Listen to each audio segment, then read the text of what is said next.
దేవుని నామానికి వందనాలు. ఈ పగటి వేళ ఆరాధనలో పాలు పంచుకోవడానికి దేవుడు మనందరికీ కృపావాత్సల్యం దయచేసినందుకు దేవునికి స్తోత్రం. దేవుని యొక్క శక్తి సామర్థ్యముతో ఇంతవరకు దేవుడు ఆరోగ్యక్షేమముతో బలముతో ఇంతవరకు నిలబెట్టినందుకు దేవునికి స్తోత్రం. ఈ పగటి వేళ మనం చదివిన వాక్య భాగంలోకి మనం తిరిగొద్దాం. సంఖ్యాకాండం 16వ అధ్యాయంలో సుమారుగా ఇశ్రాయేల్ ప్రజలలో కలిగి ఉన్న 6 రీతి కలిగిన పాపము గురించి స్పష్టంగా రాయబడినట్టుగా మనకు కనబడుతున్నది. సంఖ్యాకాండం 16వ అధ్యాయం నాకు అధికంగా భయం కనిపించిన ఒక అధ్యాయముగా నేను అది చదివినప్పుడు, అది ధ్యానించినప్పుడు, దాని గురించి వింటున్నప్పుడల్లా నాకు అదే అనిపించింది. కారణం, దేవుని యొక్క బిడ్డలకు కలిగి దేవుని యొక్క బిడ్డలే ఎంత మాత్రం దేవునిని ఎదిరించి తీరుతున్నారో దాని గురించిన ఒక వ్యాఖ్య అక్కడ రాయబడినట్టుగా మనకి కనబడుతున్నది. ఆ 16వ అధ్యాయంలో సుమారు 2 గ్రూపులుగా, ఒకటి కోరహు సంతానముల యొక్క గ్రూపు, రెండోదిగా ఇశ్రాయేల్ సమాజంలో ఉన్న వారిలో ఒక గ్రూపు, 2 గ్రూపులై దేవుని యొక్క ఉగ్రతను పొందుకున్నట్టుగా రాయబడి ఉన్నది. దేవుని యొక్క బిడ్డలు కొందరు జ్ఞానముతో అజ్ఞానముతో తెలియదు కానీ కోరుండి దేవుని ఉగ్రతను ఏం చేసుకుంటున్నారు, తెచ్చుకుంటున్నారు. అది తెచ్చుకోవడం మాత్రం కాదు, దాని వలన కలిగే నాశనం వారికి అర్థం కావట్లేదు. అందుకే 16వ అధ్యాయంలో మొదటి 3 వచనాలు చదివినప్పుడు కోరహు, దాతాను, అభిరాము అని చెప్పిన 3 వారి లేవ్యులే, దేవుని యొక్క పరిచర్య నిమిత్తం ఉన్నవారే, అభిషక్తులే, దేవుని యొక్క ప్రత్యక్ష గుడాలములో ఉన్న పరిశుద్ధ సామగ్రహులను మోసుకున్నవారే. కానీ వారి లోపల ఏమొచ్చి తీరింది, మరుదలించే ఎదిరించే స్వభావం వచ్చి తీరింది. ఈ కాలంలో కూడా సంఘములో ఇది అధికంగా మనకి కనబడుతున్నది. మన సంఘాల్లో జరిగిన విషయమే. ఈ సంఘాన్ని విడిచిపెట్టి ఇంకొక పక్కన ఎదురుగా ఉన్న సంఘం ప్రారంభించేసి అక్కడ ఆరాధన చేసి దేవుని ఎదిరించిన చరిత్ర ఈ సంఘానికి ఉంది. ఇప్పటి సంఘాలు అప్పటి నుంచి ఇప్పుడు కూడా అదే దేవుని యొక్క బిడ్డల్లో జరుగుతూ వచ్చి తీరుతున్నది. అందుకే దేవుని యొక్క బిడ్డలు ఎదిరించుకోకూడదు, దేవుని ఎదిరించుకోకూడదు, దేవుని యొక్క సేవకుని ఎదిరించకూడదు, అభిషేకాన్ని ఎదిరించకూడదు. దేవుని ద్వారా ఎన్నిక పొందుకున్న సేవకులను ఏం చేయకూడదు, ఏం చేయకూడదు, ఎదిరించకూడదు. ఎదిరించడం వలన ఏమైతీరేది, కోరహు సంతానములకు జరిగినది ఏమైతీరేదో తెలుసా? మోషే ఒక్క మాట అన్నాడు, ఆ మాటకి ఏమైతే దేవుడు తన మాటను లెక్కించుకొని ఉన్న భూమి అప్పుడే వారిని ఏం చేసి తీరింది, మింగేసి తీరింది. అలా మింగడానికి కారణం ఏంటంటే నరకానికి వెళ్ళాల్సిన వాడికి దేవుడు తెన్నగా రోడ్డు కూడా తెరపరిచారు. అందుకే దేవుని యొక్క బిడ్డలు ప్రయత్నం చేయాలి, ఎదిరించే స్వభావం మనకు ఉండకూడదు. ఆదికాండం ఆ సాతాను యొక్క స్వభావం గురించి బైబిల్లో మనం చదివితే, యెషయా గ్రంథం, ఎస్కేల్ గ్రంథాలు మనం చదవగలిగితే ఎదిరించే స్వభావం సాతానుకున్నట్టుగా మనకి కనబడుతున్నది. ఆయన దేవుని యొక్క సమావేశంలో ఉండి దేవునికి కనపరిచే, దేవుని యొక్క సమాజంలో ఉండే దేవుని ఎదిరించుకొని ఏం చేసుకున్నాడు, పడిపోయే తత్వములోకి దిగిపోయి తీరాడు. అక్కడి నుంచి ఈ పరంపర ఇలా సాగుతూనే వచ్చుచున్నాయి. అందుకే దేవుని యొక్క బిడ్డలు ఏం చేయకూడదు, ఎదిరించే భావనలోకి వెళ్ళకూడదు. సాతాను ఎదిరించడం వలన ఏమైతీరిందో తెలుసా? ఆయన కొరకు సృష్టింపబడిన భూమి ఆకాశములు ఆయనకి ఏమైతీరింది, తన చేతిలో నుంచి కోల్పోయింది. నువ్వు ఎదిరించేటప్పుడు జరిగేది ఏంటో తెలుసా? కొన్ని నష్టాలు నీ జీవితంలో జరగడానికి ప్రారంభించి తీరుతాయి. అందుకే దేవుని యొక్క బిడ్డలు ఏం చేయకూడదు, ఎదిరించడానికి ప్రయత్నం చేయకూడదు. ఆదాము హవ్వలు దేవుని ఎదిరించేటట్టుగా ఆదికాండం 3వ అధ్యాయం చెప్తున్నది. దాని వలన ఏమైంది, పరదీసు వారి చేతిలో నుంచి పోయింది. 3వదిగా బైబిల్ చెప్తున్నా బబేల్ గోపురాన్ని కట్టి దేవుని తట్టు ఎదిరించడానికి ప్రయత్నం చేశారు. దాని వల్ల ఏమైంది, భాషలు మొత్తాన్ని దేవుడు చెరిపించేశారు. 4వదిగా కోరహు సంతాలు దేవుని ఏం చేశారు, ఎదిరించారు. దాని వలన బతుకుండగానే భూమి వారిని మింగేసింది. ఇశ్రాయేల్ ప్రజలు దూడను తయారు చేసుకుని దేవుని ఏం చేశారు, ఎదిరించారు. దాని వలన ఏమైతీరింది, వారు దేవుని యొక్క సమాజంలో నిలకడతో ఉండలేకపోయారు. 3000 మంది ప్రజలు ఒకే రోజు ఏమై తీరారు, చచ్చిపోయి తీరేంతటి ఒక ప్రవణతలోకి వెళ్ళిపోయి తీరేది. తర్వాత శౌలు గురించి చెప్తున్న మాట, మొదటి సమూయేలు చదవగలిగి తీరితే ఆయన ఎదిరించడం వలన ఏమై తీరింది, ఎవరు ఏ దేవుడు ఆయన రాజుగా ఎంచుకున్నారు ఆయన తన రాజ్యంలో నుంచి తోలివేసి తీరారు. దాని తర్వాత బైబిల్లో మనం చూడగలిగి తీరితే అరణ్య యాత్రలో ఇశ్రాయేల్ ప్రజలు ఏం చేసి తీరారు, ఎదిరించే స్వభావాన్ని చూపించుకు తీరారు. దాని వలన 40 సంవత్సరాలు ఆయన ఏ రూట్కి వెళ్తున్నారో అర్థం కాలేని విధానంగా వెళ్ళింది. దాని తర్వాత అబ్షలోము గురించి చదివేటప్పుడు అబ్షలోము కూడా ఏం చేశాడు, తన నాన్నను ఎదిరించినట్టుగా ప్రణాళికను చూపించి తీరారు. దాని వలన ఏమై తీరారు, ఆయన సొంతాన్నే తన చావుని ఆయన తెచ్చుకు తీరాడు. చివరికి ఇస్కరియోతు యూదా ఎదిరించడం వలన ఏమై తీరింది, యేసయ్యను అమ్మేశాడు, అమ్మేసి సొంతం ఉరిపోసుకున్నాడు. అందుకే పగటి వేళ దేవుని అర్థం చేసుకు తీరాలి, ఎదిరించకూడదు. దేవుని యొక్క సేవకులని, ఆరాధన, ఆత్మీయతను ఏం చేయకూడదు, ఎదిరించకూడదు. అది నీ చావుకి నాశనానికి ప్రారంభం. కొంతమంది దేవుని బిడ్డలకు అర్థం కావట్లేదు. నువ్వు ఎదిరించేసుకో, ఎంత మాత్రం ఎదిరించాలో ఎదిరించేసుకో. పని చేయాల్సిన దేవుడు పని చేసే తీరుదా. కోరహు, దాతాను, అభిరాములకు చేసిన అదే పని. వారు ఎదిరించడానికి కారణం ఏంటి? దేవుడు మాతోనే మాట్లాడతారా, మోషేతోనే మాట్లాడతారా మాతో? ఇదే చాలా మందికి ఉన్న పాస్టర్ గారు ప్రార్థన చేస్తూనే అవుతుందా? పాస్టర్ గారు చర్చికి వెళ్ళొద్దు, నువ్వు అలా చేయకుండా ఉండడం మాకు కావాలి. దానివల్ల నీ ఇంటికి ఏమొచ్చి తీరుతుంది? ఒక్కరికి వచ్చి తీరు. నాకు ఆశ్చర్యం కలిగింది, భయం వేసిన సందర్భం ఏంటో తెలుసా? నాన్న చేసిన దానికి భార్య పిల్లలు తెచ్చింది. హలో, నువ్వు అనాథకి వెళ్ళొద్దు. దానివల్ల దాని వెనకాల ఉన్నది జరిగింది. ఆలోచించుకో, నీ పిల్లల భవిష్యత్తు ఏమిటో. నువ్వు సంఘాలు విడిచిపెట్టి వెళ్ళిపో, దాని తర్వాత భవిష్యత్తు ఆలోచించు. అందుకే చూడండి, మీరు చరిత్ర చూడండి. ఈ సంఘాలు విడిచిపెట్టి పరిగెట్టిన వాళ్ళ జీవిత చరిత్ర మీరు చదివి చూడండి. కుటుంబాలు బాగుపడవు. కారణం ఏంటో తెలుసా? వారి జీవితంలో ఏంటి? దేవుని ఎదిరించారు, ఆరాధనను ఎదిరి, ఆత్మీయతని, అభిషేకాన్ని ఎదిరించారు. దానివల్ల నా కుటుంబంలో ఏముండదు. ఇది ఎన్ని ఆరాధన, ఎన్ని స్తోత్ర బలి, ఎన్నేం చేసినా ఏమైతే జరగదు, విడుదల జరగదు. ఆ స్వభావం ఎప్పుడు నేను వెంటాడుతుంది. నీకు నచ్చితే వస్తాను, నచ్చకపోతే రావు. అది ఎదిరించే స్వభావం అని అర్థం చేసుకో. దాని వలన బోల్డు మంది కోల్పోయారు. నీవు కోల్పోకుండా, ఎదిరించకుండా తగ్గే స్వభావంలోకి వచ్చి తీరాలి. నాయకులను ఎంచేది దేవుడే. దేవుడే ఈ సంఘానికి పాస్టర్ గారిని ఇచ్చింది. నువ్వు పాస్టర్ గారికి తెలియకుండా వ్యాపారాలు చేయడం కాదు. కొందరికి అలవాటు అయిపోయింది. పాస్టర్ గారికి తెలియకుండా ప్రార్థన పెట్టించడం, పాస్టర్ గారికి తెలియకుండా రహస్యంగా లోపల లోపల పనులు చేయడం. చేసుకో, ఎదిరించుకో. నీవు నరకానికి వెళ్ళదు, మేమే చూడాలా. మేము నరకం గురించి భయపెట్టడానికి ఎక్కడ వాక్యం చాలా మంది చెప్తారు, అయ్యగారు నరకాన్ని గురించి కూడా. ఆయన నరకం గురించి భయపెట్టించేది కాదురా నాయన. నరకంలోకి వెళ్తే మరి రిటర్న్ రావడానికి అవకాశం లేదు. చాలా మంది ఓ నరకమా, నాకు పెద్ద సరదా లేదు. నరకంలో సరదా కూడా లేదు. అదే గొప్ప గౌరవం. బైబిల్ చెప్తున్న మాట, అది అతమ గోతులేని గొయ్య. దాని అర్థం కింద బేస్మెంట్ లేదు. అర్థం చేసుకోండి ఎలా ఉంటుందో. అంతరిక్షంలో అలా ఇలా పడుతూ ఉన్నట్టే ఉంటుంది. కారణం ఇది బేస్మెంట్ లేదు నరకానికి. రెండోది, నరకం ఏ రీతిగా ఉన్నది? దేవుని యొక్క కృపకి అందని చోటుగా మారింది. మూడోదిగా నరకం గురించి బైబిల్ చెప్తున్నమాట, అక్కడ దేవుని యొక్క ప్రేమ దొరకరు. దేవుడు అసలు జాలి కూడా చూపించరు. అక్కడ ఉండడం మనం ఏమైతే యుగాను యుగం నీ జీవితం, నీ ప్రాణం, నీ శరీరం ఏమో మండుతూనే పరిస్థితిలో ఉంటుంది. నిన్ను కప్పి పెట్టుకు తీరడానికి పురుగులు వస్తారు. నిన్ను చక్కగా ఉంచుకు తీరడానికి నీ వేడనికి సహకారంగా పురుగులు ఉంటాయి. నీకు ఆ గందరగోళమైన వాతావరణం ఊపిరాడదు. ఆలోచించుకో. హల్లెలూయా. నరకం ఎంత తీవ్రమైనదని ఆలోచించుకోవడానికి ఇంకేం అక్కర్లేదు. మీరు నిప్పులో కాస్త జంపేసి చూడండి. నిప్పులో 10 నిమిషాలు ఉండలే వాదన. మన జరిగిన ఒక విషయం, ఒక కుర్రోడు చెత్త ఏరుకుంటూ చెత్తలో దిగాడు. దిగి కింద నుంచి అగ్గి మంటలో కాలనప్పుడు వీడికి అర్థం కాలే, కాలు కాలిపోయింది. వీడు అక్కడి నుంచి బయటికి రాలేక అల్లకొల్లం అయిపోయాడు. చూసేసరికి ఎవరెవరో చూసి ఎత్తుకొని తీసుకొచ్చారు. చూసేసి 2 కాలు ఏమైపోయింది, పోయింది. దానికి అర్థం చేసుకో, నరకానికి ఇంకెక్కడికి వెళ్ళక్కర్లేదు. నువ్వు కూకున్న కాడ కింద ఉంది. తయారైతే ఎక్కడికి వెళ్ళకుండా, ఎదిరించుకోకుండా, దేవునికి లోబడి, అధికారానికి లోబడి, సేవకుడికి లోబడి, అభిషేకానికి లోబడి, ఆరాధనకు లోబడి దేవుని కొరకు జీవించు. కనీసం నీ కుటుంబమైన పరలోకంలో ఉండి తీరగలుగుతారు. హల్లెలూయా. అందుకే మొదటిగా రాయబడిన మాట, వారు దేవుని ఎదిరించారు. రెండోదిగా సంఖ్యాకాండం 16వ అధ్యాయం 3వ వచనంలో వారిలో గర్వం వచ్చేసింది.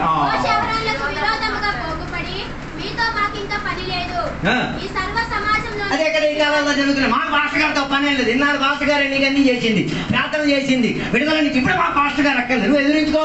గర్వం నీలోకి ఏమైతే తీరింది, అంతరించుకో. లోపల కానీ దేవుని బిడ్డల లోపల గర్వం రాకూడదు. హలో, చాలా మంది దేవుని బిడ్డల్లో ఏమొచ్చింది? గర్వం వచ్చేసింది. నేను చేస్తేనే జరుగుతుంది, నువ్వు చెయ్యపోయినా పని జరిగింది. దేవుడు గొప్ప కార్యం చేయగలిగిన దేవుడు. గర్వాన్ని ఆలయం చేసుకున్నారు, అంగీకరించడానికి ప్రారంభించుకు తీరారు. వారు గర్వించుకొని ఏం చేశారు? దేవుడు నీతోనే మాట్లాడతాడా? మాతో మాట్లాడా? మేము ఆరాధన చేయలేమా? నీ చర్చిలోనే జరుగుతుంది. హలో, ఈ చర్చి ఏమన్నదా? ఇంకో చర్చి లేదా? వెళ్ళు. నువ్వు వెళ్ళేది గర్వంతో. అర్థం కాలేదు. బైబిల్ చెప్తున్న మాట, నువ్వు దేవుని యొక్క శరీరానికి అవయవం. ఓకే, ఎక్కడ నువ్వు చెయ్యి కావచ్చు, కాలు కావచ్చు, పనికిరాని రంధ్రాలు కావచ్చు. ఏడు నుంచి నరికి నువ్వు వెళ్ళావు అనుకో, ఆ సంఘానికి వెళ్ళి నువ్వేం కాలేవు. ఈ వేలైతే అనుకో, ఉదాహరణకి ఈ వేలు ఎక్కడి నుంచి కోసుకుని వెళ్ళిపోయావు. అక్కడికి వెళ్ళి నిన్ను ఎవడు ఏం చేయడు, ఎంటర్టైన్ చేస్తారు, వాడుతారు నిన్ను. కానీ నీ గర్వానికి ముందు దొరకదు. నువ్వు గర్విందుడై అధిక గర్విందుడైపోతావు అంతే తప్ప దానికి చికిత్స దొరకదు. ఓ లార్డ్, ప్రైజ్ గాడ్. అధికంగా దేవుని బిడ్డల్లో మాత్రం కాదు, అందరిలో గర్వమే. మైక్ మోహిలు ఎక్కువ అయిపోయింది. మైక్ ఉంటేనే మైక్ కోసం ఏమైనా చేసుకున్నా, 10,000 కోసం ఎవరినైనా చంపేస్తాను. Hello hello, praise the lord, hallelujah. ఇశ్రాయేలు ప్రజల లోపల అదే కోరహ సంతానం లోపల ఏమొచ్చింది? గర్వం వచ్చింది. నాయన 40 రోజులు 40 రాత్రులు కూర్చొని వాగ్దానం పొందింది మోషే. ఆయనతో దేవుడు మాట్లాడడానికి యోగ్యుడు, నీతో దేవుడు మాట్లాడడానికి యోగ్యుడు కాదు అన్నది గర్వం అర్థమై తీరాలి. అందరికి అర్థం కాదు. పాస్టర్ గారు రావుడు, నువ్వు పాస్టర్ గారు వ్యతిరేకంగా గర్వంగా మాట్లాడు. హలో, బైబిల్ చెప్పిన మాట, అభిషక్తుని ఏం చేయకూడదు, తాకకూడదు. తాకితే నీ పిల్లల మంట కాల్తుంది. హలో, అందుకే గర్వించడానికున్న స్వభావ తరగతులు మొదటిగా గర్వించిన వాడు సాతాను గర్వించినట్టుగా బైబిల్ చెప్తున్నది. ఆ గర్వాన్ని ఆదాము మీదకు రుద్ది ఆదాముకు కూడా చెప్పిన మాట ఏంటో సార్, ఈ ఫలం తిండిన ఎడల నీవు కూడా ఏమై తీరుతావు, దేవునిలా మారిపోతావు. ఎందుకు దేవునిలా మారేది? ప్రైడ్. దేవునితో నేను ఏకం, ఐఎమ్ సిమిలర్ విత్ గాడ్, నేను దేవునితో. ఓ గాడ్. మూడోదిగా బైబిల్ చెప్తున్న మాట, బాబేలు గోపురం కనిపెట్టడం గర్వించాడు. ఏడు తెలుసా, మేము కట్టేస్తాం, దేవుడు ఏం పీకుతాడు చూద్దాం. హలో, నీ నిర్మాణం నీ కట్టడు. కొందరు ఇల్లు కట్టేది ఏంటి? గర్వమే. ఆడి కట్టండి, ఆడి ఫ్రిడ్జి కట్టండి, నేను గర్వం. ఓ, దేవుడు ఏం చేసేసాడు? చూడడానికి వచ్చాడు, చూడడానికి రావడమే. పనులన్నింటినీ కూడా ఆయన ఏం చేశారు? చందావిందంగా చేసి తీరారు. మూడవదిగా ఇశ్రాయేలు ప్రజలు ఏం చేశారు? ఎదిరించారు.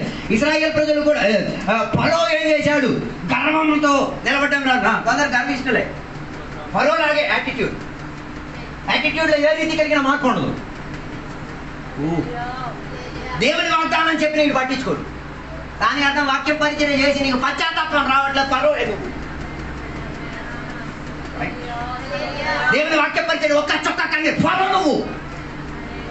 దేవుని యొక్క వాక్యం నీతో మాట్లాడి స్పందన లేకపోతే ఫరో. ఆడే తన గుండెని ఏం చేసుకున్నాడు? గర్వంతో కఠినం చేసుకున్నాడు. నాకు ఆరాధన అక్కర్లే, నాకు దేవుడు అక్కర్లే, నాకు దేవుడి సిద్ధాంతం అక్కర్లే, నాకు నచ్చింది. గర్వం. My God. ఎక్కడ గర్వించాడో అక్కడే ఆడి అహంకారాన్ని చంపి తీరేంతటిగా దేవుడు పగలిచ్చాడు. యోబులో ఉన్నది కూడా అదే పాపం. ఏంటిది? గర్వం. ఏంటిది? నేనే అన్న భావన చావాలి. ఓ లార్డ్, హల్లెలూయా. ఒకసారి ఎన్నిసార్లు గర్వాంధుడై నేను అంటున్నాం. నేనుంటేనే సంఘం జరిగిద్ది, నేనుంటేనే పని, నువ్వు లేకపోయినా పని జరిగిద్ది. నాయన, గర్వముతో కాదు, విధేయతతో దేవుని పని చేసుకు తీరాలి. గర్వము వలన నెబుకద్నెజర్ ఏమై తీరాడు? ఆయన సామ్రాజ్యం గొప్ప సామ్రాజ్యం, నాకు నిలకడతో నన్ను అడిగేవాడు ఎవరు లేదు. ఏమైంది? గట్టి తినాల్సిన పరిస్థితి వచ్చింది. My God.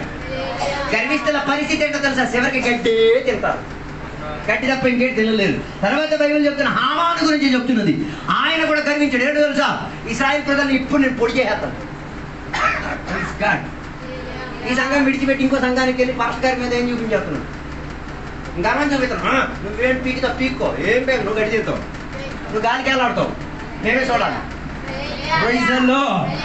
ఈ రోజు రాజును చూడండి, యేసయ్య పుట్టారన్న వార్త వినేటప్పుడు గర్వం. నేను తప్ప ఇంకొకటి ఏం చేయకూడదు. ఓ లార్డ్, ప్రైజ్ గాడ్, హల్లెలూయా. గర్వం వలన హేరోదు తన సామ్రాజ్యం కోల్పోయాడు. గర్వం వలన ఏమైతేయాడు? పరీక్షలు వారి నీతియుక్తమైన జీవితాన్ని కోల్పోయి తీరాడు. అదో, దేవుని బిడ్డల్లో గర్వం ఉండకూడదు. గర్వం మనకి యుక్తమైనదిగా తగ్గాలి. తగ్గడానికి ఏం చేయాలి? కాలు కొడుకో. మరి మీ ఇంట్లో మీటింగ్ పెట్టుకుని కాలు కొడుకుతా, ఏం చేస్తావు? పెట్టుకొని చేసుకో. మనకి అలా కర్మ లేదు కాబట్టి అల్లడికి ఏం లేదు. ఎదురు అడగడానికి కొందరు కుష్టి. హల్లెలూయా. ఎంత గర్వం లోపలికి దూరిపోయిందో. ప్రైజ్ ది లార్డ్, హల్లెలూయా. దాని వలన గర్వం నేను చేసి తీరు సర్వనాశనానికి తీసుకెళ్లి తీరుతుంది. మూడోదిగా బైబిల్ చెప్తున్న ఒక మాట చూడగలిగితే సంఖ్యాకాండం 16వ అధ్యాయం 9, 10 వచనం అసూయ. ఓ లార్డ్, దీనికి అస్సలు పరిహారం లేదు. అసూయ చాలా మంది దేవుని బిడ్డలను ఏం చేసింది? దారుణానికి నడిపించుకుని. ఏమని అసూయ పడ్డారు? దేవుడు మోషేతోనే మాట్లాడతారా? మోషే మాత్రమే అభిషక్తుడు, మేము అభిషక్తులు కామా? మేము ప్రార్థన చేయలేమో? మేము వాక్యం చెప్పలేమో? మేము సంఘం ప్రైజ్ గాడ్. ఇప్పుడు కూడా చాలా మందికి అర్థం కావట్లేదు ఎలా సేవా పరిచర్యలోకి రావాలి. కొంతమందికి ఇప్పటికీ పరిచయం లేదు. నీ లోపల సేవా పరిచయం చేయాలన్న ఒక తపన, ఆశ, ఒప్పందం ఉంటే ఏం చేయాలి? నీకు నా ఆత్మిక తండ్రి దగ్గరికి వెళ్ళి పరిచయం చేయాలి. సొంత ఇంటికాడ సీపురు వాడు, ఈడు ఊరల్లా సీపురు వాడతాడు. అదే అయింది. My God. అసూయ, చాలా మందికి అసూయ. ఆడికే జరుగుతా, నా వాళ్ళు జరుగుతా, నేను చేయలేనా, నేను ఎరగ. కొందరు సంఘాలను ప్రారంభించిన సంఘాలు మీరు చూడండి, గర్వంతోనే ప్రారంభించినవి. My God. అసూయతో ప్రారంభించినవి. ఇక్కడ ఒక సంఘం ఉందని తెలుసు, 1992 స్టార్ట్ అయిందని తెలుసు. ఈడు నిన్న కాక మొన్న వచ్చేసి అసూయతో దానికి సహకరించిన సంఘ బిడ్డలు కూడా. ప్రైజ్లాడ్ అలాగే ఆగిపోయింది. నేను ప్రైజ్లాడ్ చెప్పకపోయినా పర్లేదు, అన్ని వాటి సాధన చేయకపోయినా పర్లేదు, నాకు అది మ్యాటర్ ఏం కాదు. My God. అదో మన ఊరిలో జరిగిన ఎక్కడొక చర్చి, దీని పక్క గోడకి ఇంకో చర్చి. ఏం చూపిస్తున్నాను? నోరులు రావు దేవుని బిడ్డలకి. ఏమని? ఇది అన్యాయం కదా. ఓ లార్డ్. అసూయ పరిచర్యలో కూడా ఏమై ఉంది? అసూయ. విశ్వాసాల మధ్య అసూయ. ఒకరొకరికి ఏం చేయదు, పడదు. ఒకరికి దేవుడు దీవించేతాడు, ఆడు తర్వాత వచ్చినోడు ఆడి సంతోషించిన ఆయన. My god. హల్లెలూయా. అదే ఇశ్రాయేలు ప్రజల్లో గర్వం దిగొచ్చి తీరింది. అసూయ దిగొచ్చి తీరింది. అసూయ వలన ఏమై తీరింది? మొత్తం నాశనం అయి తీరింది. మొదటి దంపతులకి పుట్టిన 20 కుమారులు, అందులో ఒకడికే వచ్చి తీరింది జలసి వచ్చింది, అసూయ వచ్చి తీరింది. ఎవడి మీద? సొంత రక్తాన్ని మీద అసూయ చూపిస్తే సంఘ బిడ్డల్లో రక్తం అసూయ చూపించదా? ఒకే రక్తంతో కొనబడిన ఒక సంఘ బిడ్డ ఇంకొక రక్తంతో కొనబడి, నా ఇంటికి పేదలు కాకపోతే నేను ఆడి ఇంటికి వెళ్తాను. నువ్వు దేవుని దగ్గర ఉండకపోవడం బెస్ట్. కారణం ఏంటి? నువ్వు ఏ దేవుడికి జీవిస్తున్నావు? విందుకి పిలుస్తారు, రాడు. ఎందుకు పిలిచారు? ఆహ్వానం దొరికినప్పుడు ఏం చేయాలి? ఆ రోజు వెళ్ళకపోతే దాని తర్వాత వెళ్ళాలి. అసూయను బట్టి వెళ్ళట్లేదు. నేను ఎందుకు వెళ్ళాలి? నేను పెద్దవాడు కదా, నన్ను పిలుస్తాడు. నా అవసరం, నీ అవసరం కదా, పిలిచాను నిన్ను. హల్లెలూయా. కయీను ఆబేలుతో జరిగిన మాట కూడా అదే. ఏంటి? అన్నయ్య మీద ఏం చేస్తున్నాడు? అసూయ పెంచుకున్నాడు. ఏమైంది? ఆడి దీవించాడు, నన్ను ఏం చేయలేదు.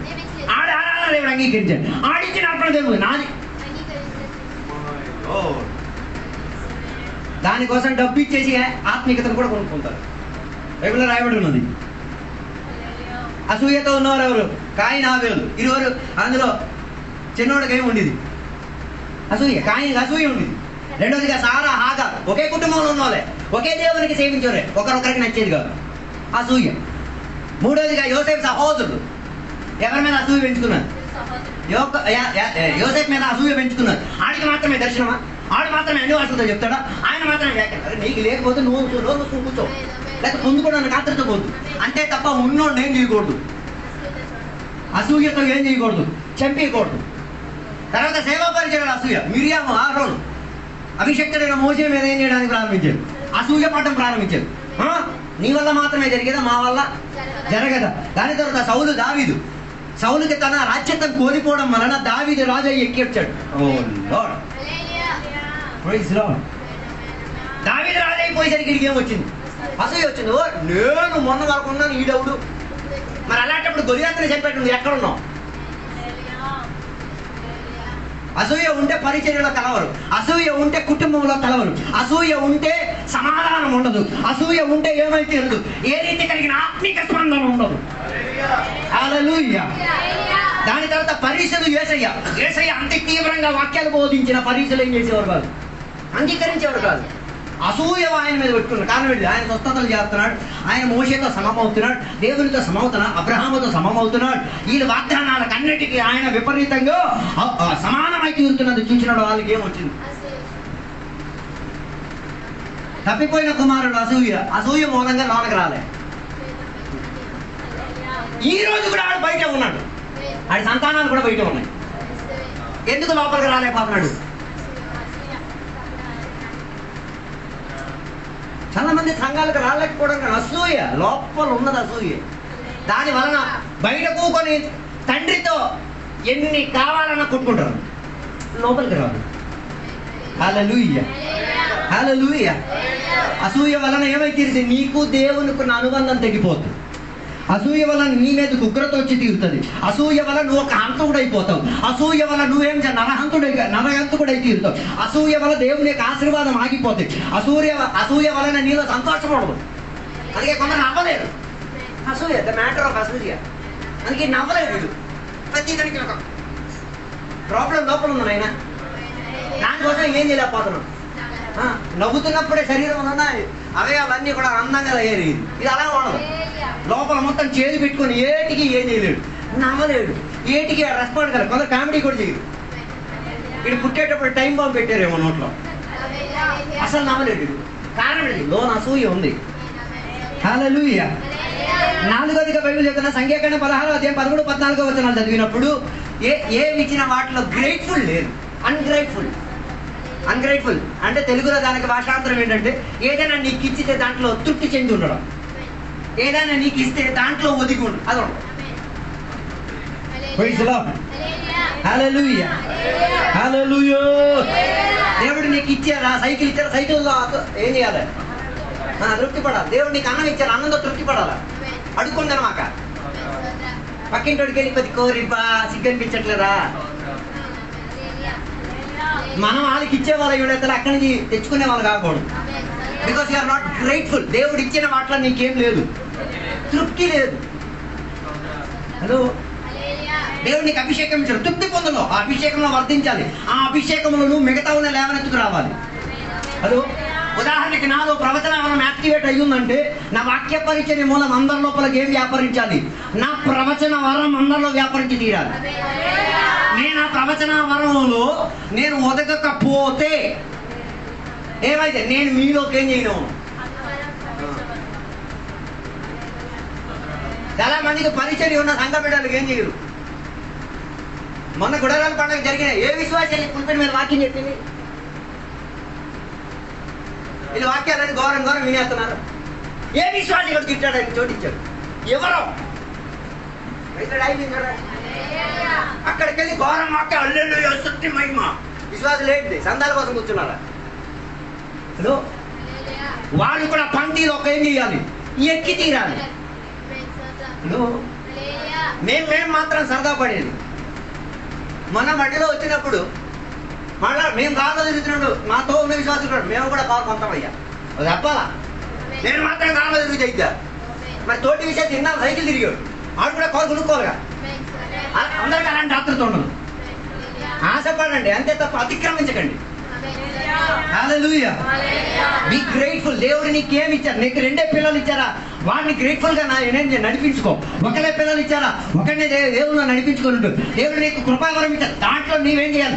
ఇతరులకు సహాయపడి ఉండి తీరాలి. హల్లెలూయా, హల్లెలూయా. ఇవ్వలేని గుడ్డు గురించి నువ్వు పొదుక్కొని కూర్చోకూడదు. అర్థం కాలేదు?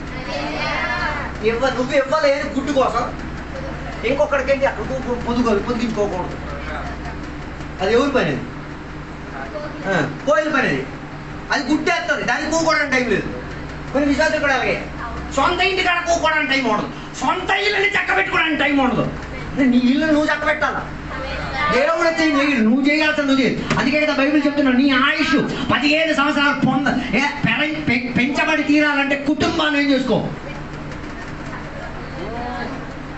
దానికి ఆయన ఏం చేయాలి? గోడ తట్టు తిరిగి ప్రార్థన మొదలెట్టాడు. హలో, దాని గొప్ప విషయం ఏంటా? కుటుంబానికి చక్క పెట్టలేదు, ఆవిడ చక్కగా ఉంది. 15 సంవత్సరాల ఆయుష్ దొరికింది, ఇచ్చిన దానికి దేవుడే వేదన పడుతున్నారు. హల్లెలూయా, ప్రైజ్ ది లార్డ్. ఉన్నారా నాతో కలిసి? ఆదా మగలకు తృప్తి లేదు. దేవుడిచ్చిన దాన్ని, దేవుడిచ్చిన మహిమలో వాళ్ళకి తృప్తి లేదు. వాళ్ళకి ఇంకా దేవుడు అయిపోవాలా? దేవుడికి మహిమ ఇచ్చారు, వస్త్రం కూడా అక్కర్లేదు. అంత గొప్పగా దేవుడితో సహవాసం పెట్టి ఇప్పుడు ఈడేమవ్వాలట?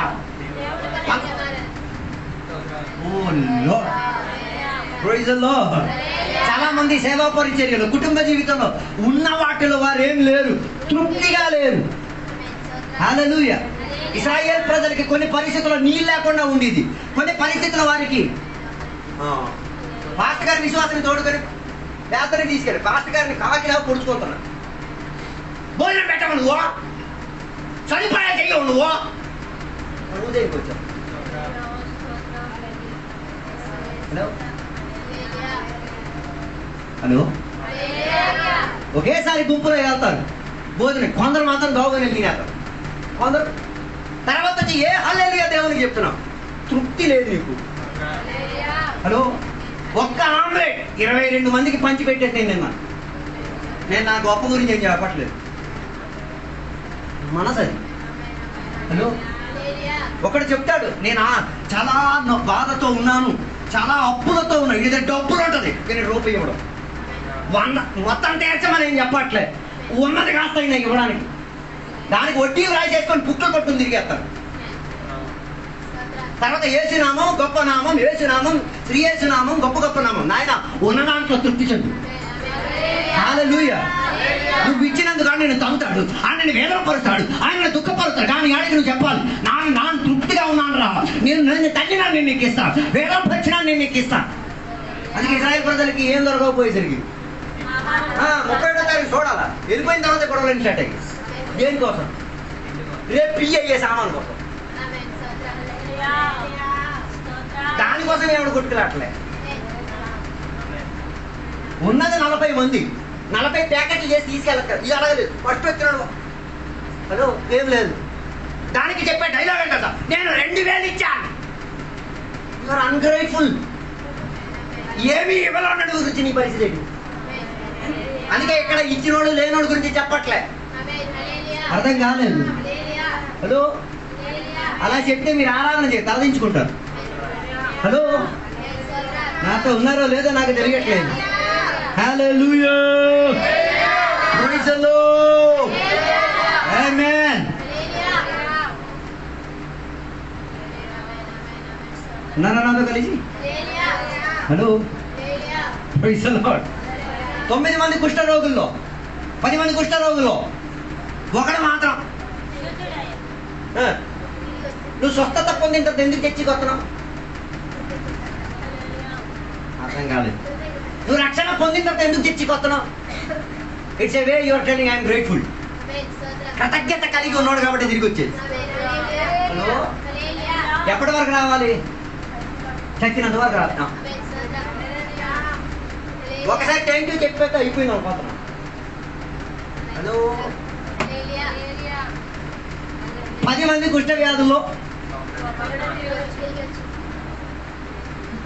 ఏంటే అడిగారు? మిగతా ungrateful, they are not grateful. వారికి ఏం లేదు.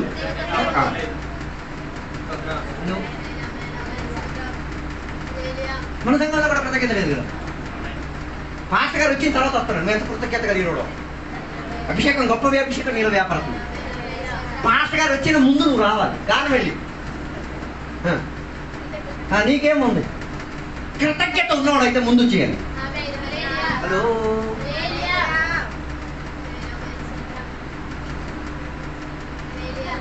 హల్లెలూయా, హల్లెలూయా.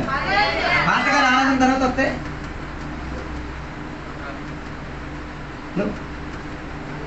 మేము బండి కొన్నప్పుడు మేమేది ఇక్కడ సంఘంలో చెప్పాం. మాకు డబ్బులు దొరికిన మేమేది సంఘంలో చెప్తున్నాం. చెప్పాల్సిన అవసరం ఉంది. కృతజ్ఞత, బీయింగ్ థ్యాంక్ఫుల్. కారణం ఏంటి? నువ్వు నా కుటుంబమే కాబట్టి నీలో కూడా యేసయ్య రక్తమే ప్రవహిస్తున్నది, నాలో కూడా. అందుకే మా దగ్గర దాయడానికి ఏం ఉండదు. Everything is an open text book.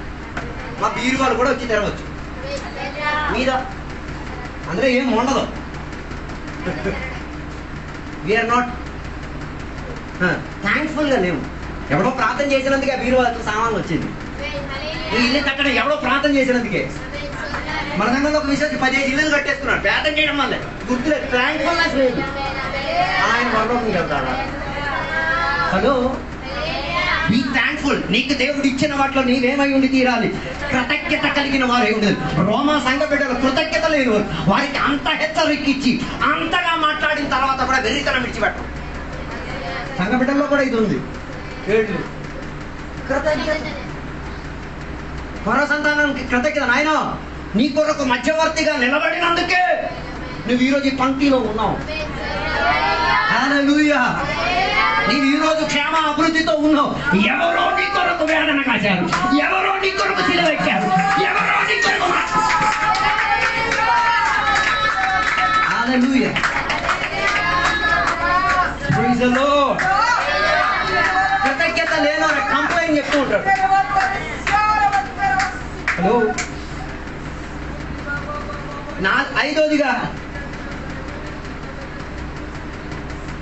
ఐదోదిగా దేవుడు వారికి హెచ్చరికనిచ్చారు.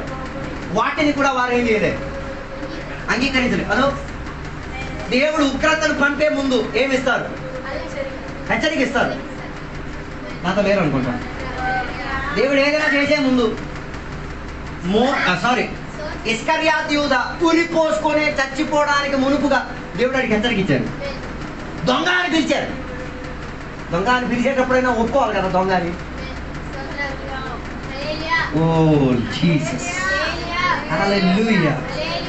ఆదాము అవ్వలు పొరపాటుగా ఏం తిన్నారు? ఏం చేయాలి? వీడేం చెప్పాడు? నువ్వు ఇచ్చినాడు నాకు. ఆవిడేం చెప్పింది? మాతో మాట్లాడిన. అందులో ఆత్మీయుడు ఉండు. మీకు అర్థం కాలేదనుకుంటా. ఆడిలో ఉన్న దురాత్మ వ్యాపారం వీళ్ళలోకి వ్యాపరించి ఈ లోపలనే ఆడికి వచ్చింది. హలో. వాక్య పరిచయం పొడిచేటట్టుగా చెప్పే కారణం అండి. God is giving a warning. వాక్యం నేను పొడిచేటట్టుగా గాయపరిచేటట్టుగా ఇవ్వబడుతున్న కారణం ఏంటో తెలుసా? దేవుడికి నీ మీద కృప ఉంది. అందులోంచి దేవుడు నేను ఏం చేయాలని కూర్చున్నాడు. నాకు చెప్పడానికి ఆ పాత్ర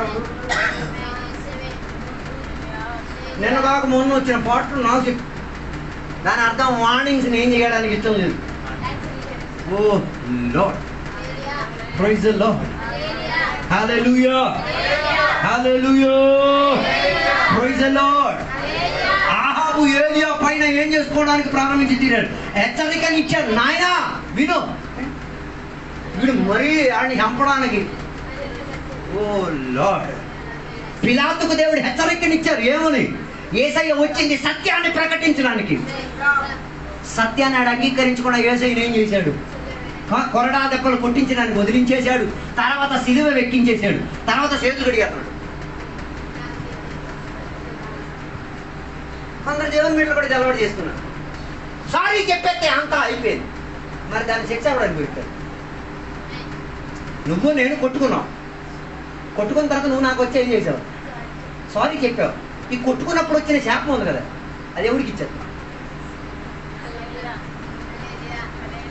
సారీ చెప్పేస్తే అంతా అయిపోయింది అనుకుంటున్నారు.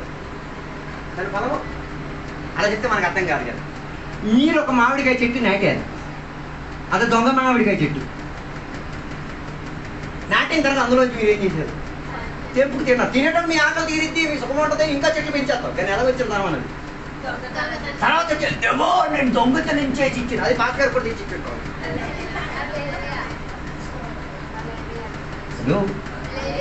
హల్లెలూయా. అందుకే పశ్చాత్తాపం ఏమి తీరాలి? గత కాలంలో చేసిన దాన్ని మరలా కంటిన్యూ చేయకుండా ఉండి తీరడానికి హెచ్చరిక మనకి కావాలి. చాలా మంది చెప్తారు దేవుడు ఆదాము అవ్వలను సృష్టించడం హెచ్చరిక ఇవ్వకపోయి ఉంటే బాగుంది కదా. మనకు కూడా అదే ఇష్టం కదా. ఎక్కడ రైల్వే ట్రాక్ ఉంది, ఆగి వెళ్ళాలా అని రాయకపోతే ఎలా ఉంటుంది? వ్యక్తి కూడా చచ్చిపోతుంటాడు. అందుకే బైబిల్ ఆజ్ఞ అతిక్రమం పాపం. When God gives you warning, దేవుడు నీకు హెచ్చరిక ఇచ్చినప్పుడు దాని లోపల నీవేమై ఉండి తీరాలి? ఒదిగిపోయి తీరాలి. పరిశీలకు దేవుడు హెచ్చరిక ఇచ్చారు. ఏమని? ఓ వేషధారులారా, ఓ కాల సర్ప, ఓ మై గాడ్. పాస్టర్ గారు తిక్కేస్తే మరి చూడలేము మరి విశ్వాసిని. హల్లెలూయా. హల్లెలూయా. హల్లెలూయా. దేవుని యొక్క బిడ్డలారా, ఏం చేయకూడదు? హెచ్చరికను ఏం చేయాలి? అంగీకరించుకు తీరాలి. హెచ్చరిక మన జీవితాన్ని ఏం చేసేది? మా స్వాధీనపరిచేది, సహాయపడేది. దేవుడు నీకు వాక్యాధారంగా హెచ్చరికలు ఇస్తున్నారంటే దాని అర్థం దేవుడు నిన్ను ప్రేమిస్తున్నాడన్న అర్థం. సేవకుడు నీకు హెచ్చరికిస్తున్నాడంటే దాని అర్థం ఆయన నీ పట్ల మధ్యవర్తిని వహించుతున్నాడు.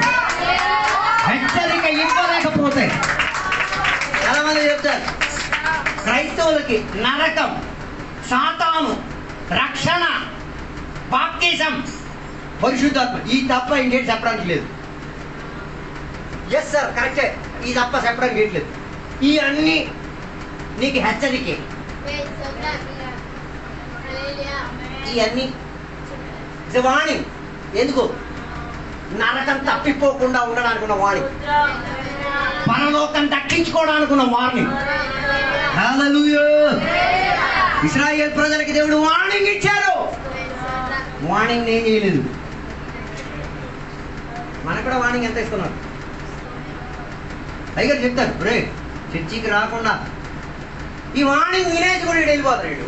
తర్వాత వచ్చి నాటకం ఏం చెప్తాడు, నేను ఇంకో చర్చికి వెళ్ళానే ఏడ రాలేదే అది ఎవరు చెప్తావు. అప్పుడు మీరు టైగర్ మీరు ఇక్కడి నుంచి వెళ్ళిస్తారు, మనసు ఎక్కడే. హలో, తర్వాత వచ్చి వీడియో చూసి అందులో జరుగుతుంది తెలియడానికి ఒక మనకు అలాంటిది ఏం లేదు కదా, రక్తం అయితే కదా. హలో, ఏం చెప్పారు నా సంఘంలో వార్నింగ్ హెచ్చరికగా వాక్యంలో ఏం చెప్పారు? ఏం అయ్యగారు చెప్పారు? ఏం విశ్వాసికి వార్నింగ్ దొరికింది? ఏంటి నాకు అందులో దొరకాల్సి ఉంది? Hallelujah. Praise the lord. Hallelujah. అందుకే వారు ఏం చేయడానికి సనుగులాడడానికి ప్రారంభించారు, ఏ కంప్లైంట్ చెప్పడం ప్రారంభించారు, దూషించడానికి ప్రారంభించారు. దానివల్ల జరిగిన మాట ఏంటో తెలుసా? సంఖ్యాకాండం 16:22 చెప్తున్న మాట, మోషే అహరోనులు వారి కొరకు మధ్యవర్తిలో ఉండి ప్రార్థన చేయడం ప్రారంభించి దిగారు. హలో, ఎదిరించిన వారు లెగిచేటప్పుడు, అసూయతో ప్రజలు లెగిచేటప్పుడు, సంఘం విడిచిపెట్టడానికి మనసాలను చూపించేటప్పుడు, దేవుడి యొక్క హెచ్చరికకు లోబడడానికి తత్వం లేనప్పుడు ఆత్మీకుడు చేసే పని ఏంటో తెలుసా? సాగిలపడి మధ్యవర్తిని వహించుకు దిగారు. అందుకే వెళ్ళిన మనకి వేదన లేదు, కన్నీరు. వారి కొరకు చచ్చినంత వరకు ప్రార్థన చేస్తాం. వాడు బాగుపడినా పడకపోయినా కారణం ఏంటిది? We are intercessors. వారి కొరకు మధ్యవర్తిని ఉంచాల్సిన బాధ్యత. అందుకే కదా బైబిల్లో రాయబడింది, ఈ రెండు గోడల మధ్య ఒదగగలిగిన వాడు ఎవడు? I am here lord use మీ. యాజకుల పని ఏంటిది? మనుషులకు నలిగిపోతున్నారు, ఇటు దేవుడు నలిపేస్తున్నారు, ఇటు నలిగిపోయిన యాజక ధర్మం చేస్తున్నాడు. హల్లెలూయా. హల్లెలూయా. అందుకే విరోధించే వాళ్ళు లెగిచేటప్పుడు, అసూయతో లెగిచేటప్పుడు నువ్వేం చేయాలి? ఎదిరించదు, బదులుగా నువ్వేం చేయి? సాగిలపడు, ఇంటర్సెడ్, వారి కొరకు ప్రార్థన చేయి. వారి జీవిత మార్పు కొరకు దేవుని దగ్గర పోతాడు. ఉపవాసం చేశా, కన్నీరు కాచా, సాగిలపడా, హాని ఏమి.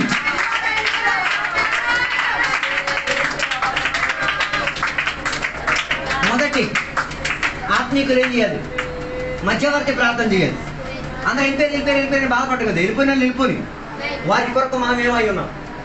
ప్రార్థన చేయడానికి బాధ్యతలు. రెండోది సంఖ్యాకాండం 16:26 ప్రకారంగా దేవుని బిడ్డలకి వెళ్ళిపోయిన వారికి ఏముంది? సెపరేషన్ ఉండాలి, వేర్పాటు ఉండాలి. మోషే హెచ్చరిక ఇచ్చి చెప్పి, నాయన కోరహ సంతానాలు చచ్చిపోతారు, సావకుండా ఉండడానికి మీరు దూరం అయిపోండి, బీ సెపరేట్. ఇది చాలా మంది దేవుని బిడ్డలకి లేవు. సెపరేషన్ ఉండదు, వేర్పాటు ఉండదు. లోకం నుంచి నువ్వు వేరుగా ఉండాలి, లోక వేషభూషణ నుంచి నువ్వు వేరుగా ఉండాలి. లోక వేషభూషణ ప్రకారంగా నీ పిల్లలకి పెళ్ళి అవ్వాల్సింది. Hello, be separate. లోకం నుంచి వేరుగా ఉండాలి, పాపము నుంచి వేరుగా ఉండాలి, అతిక్రమాలు అధర్మాల నుంచి మనం అందరు గుంపులు అల్లే చెప్పలేము. హలో,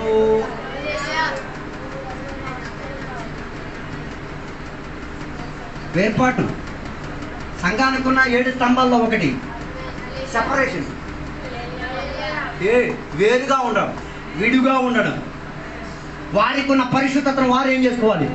కాపాడు. కోరహ సంతానాలు ఇప్పుడు భూమి మింగేస్తాయి అనేసరికి మిగతా వాళ్ళు సైడ్ చెప్పేసేది. కారణం ఏంటిది? వాళ్ళకి అర్థమైంది, ఆయన ఆత్మహత్యలు ఉంటే మేము పోతాం. హలో, అందుకే చాలా మందికి ఏం లేదు వేర్పాటు. ఈ వేర్పాటు లేకపోతే నీ పుట్టినరోజు నేను రావడం, కేకులు కోసుకొని పండగలు చేసుకొని ఎవరి కోసం? నువ్వు కొనుక్కోవడానికి సోమతులు కొనుక్కోలేనుడే. ఆయన పిల్లల గురించి బొన్ను కూడా కొనుక్కోవడానికి చేస్తుంది. ఏంటి ఆడి గురించి నీకు తొలగరావు. నా పుట్టినరోజు 48 సంవత్సరాలు అయ్యాను నేను కొనలేనోడు. బైబిల్లో పుట్టినరోజు పాటించండి ఇదివరే. ఇంకెవడు వాళ్ళ ఇద్దరు దేవుని బిడ్డలు కావాలి.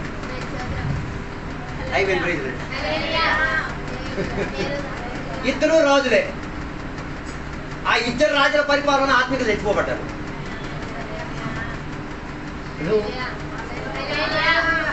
సెపరేషన్ వేర్పాటు ఉండాలి. దేవుని బిడ్డల వివాహంలో వేర్పాటు ఉండాలి, పరిచర్యలో వేర్పాటు ఉండాలి. ఇప్పుడు కూడా కొందరు భూతాలు, పిశాసులు, చేతపడులు, మంత్రాలు వదలట్లే.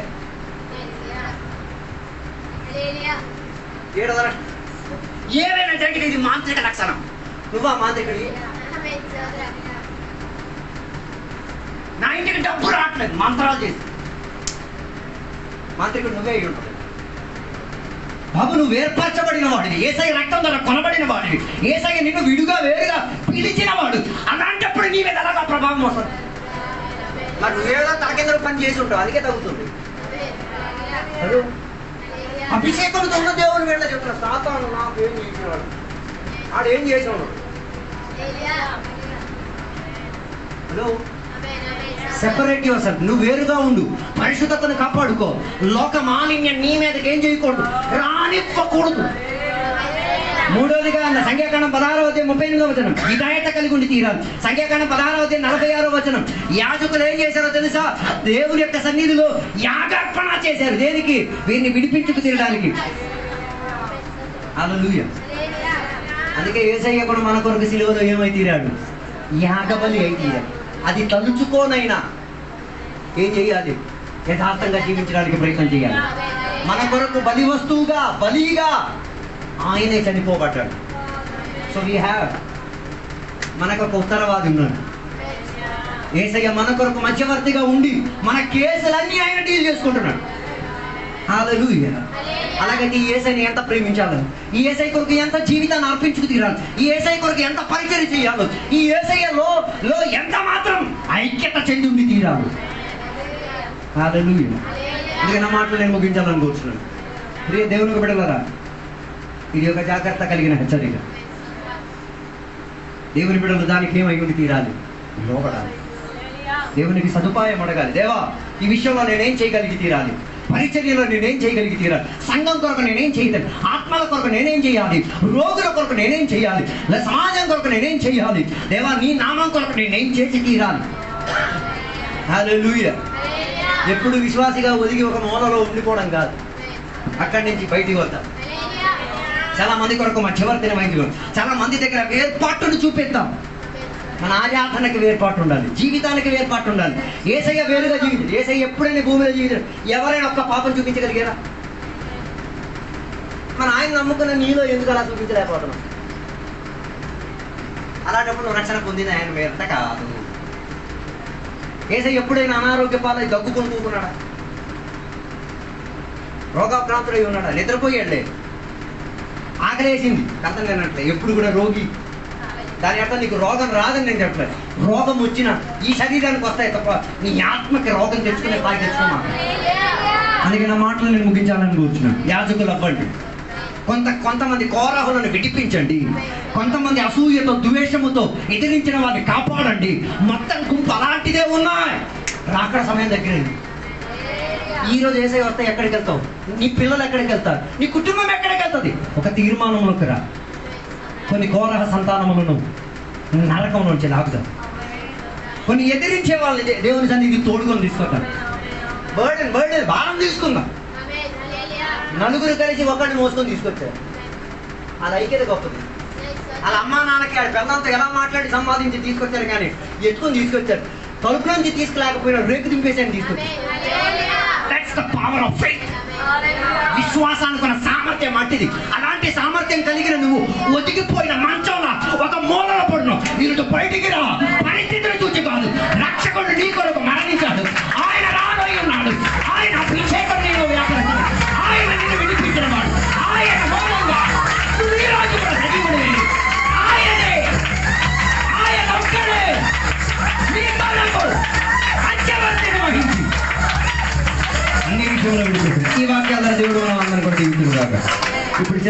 సాక్ష్యం చెప్పేసామని